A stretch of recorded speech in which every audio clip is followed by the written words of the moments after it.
война с Украиной, это на самом деле война со всем Западом и глобализмом, потому что азовцы — это не украинцы, понимаешь, это не аутентичная их идентичность, это нечто абсолютно искусственное. А какая аутентичная идентичность украинцев в таком случае? Друзья русских, друзья русских.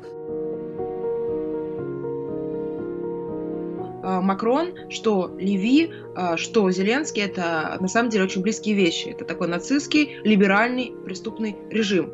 Вот об этом стоит задуматься, это стоит на самом деле обсуждать. Я даже встретила сегодня в французском твиттере такое высказывание.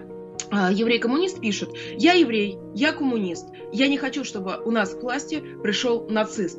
Макрон поддерживает нацистов. Я не хочу, чтобы во главе моей страны, как еврей, как коммунист, был вот такой персонаж». А что такое смерть? Вот даже вспомните, если классических поэтов, Навалиса, например, он говорит, что смерть – это утрата соборности. Вот в Украине вот эта соборность, единство народа, оно было утрачено. Появилась куча группировок с агрессивными тенденциями, с агрессивной идеологией и с абсолютно русофобией, которая была сотворена не на протяжении 8 лет, она была сотворена с начала 20 века. Санкционная политика, агрессивная и на самом деле неугомонная, даже можно сказать, Макрона привела к тому, что экономика Франции начала рушиться.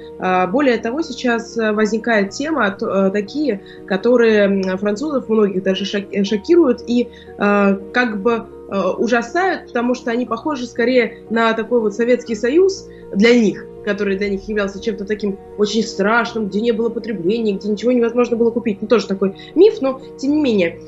И сейчас, по сути дела, во Франции начинается даже использование талонов для покупки еды.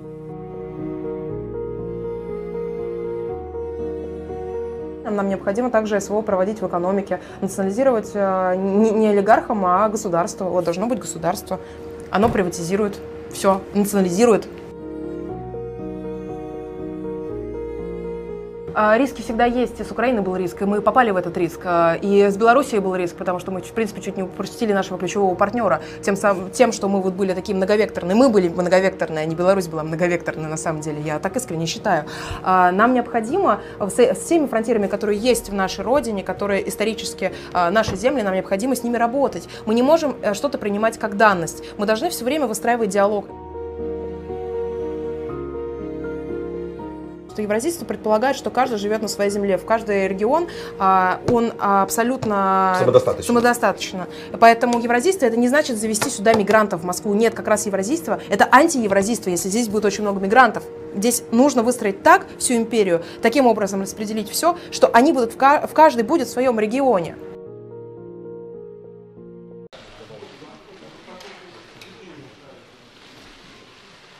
Журналистам, общественным деятелям. У нее не было страха, правда.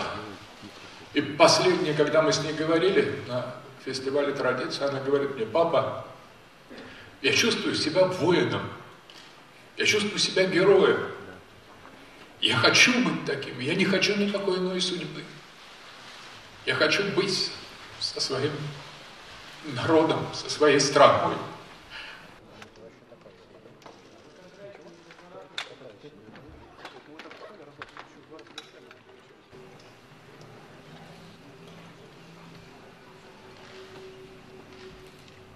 То у нее было бы одно желание: не помните обо мне, не прославляйте меня. Сражайтесь за нашу великую страну, защищайте нашу веру, наше святое православие. Любите наш русский народ, потому что она погибла за народ, она погибла за Россию на фронте, и фронт этот здесь, не там, здесь, в каждом из нас. И самая большая цена, которую приходится платить, она может быть оправдана только высшим достижением — победой. Она жила во имя победы, и она погибла во имя победы, нашей русской победы, нашей истины, нашего православия, нашей страны, нашей державы.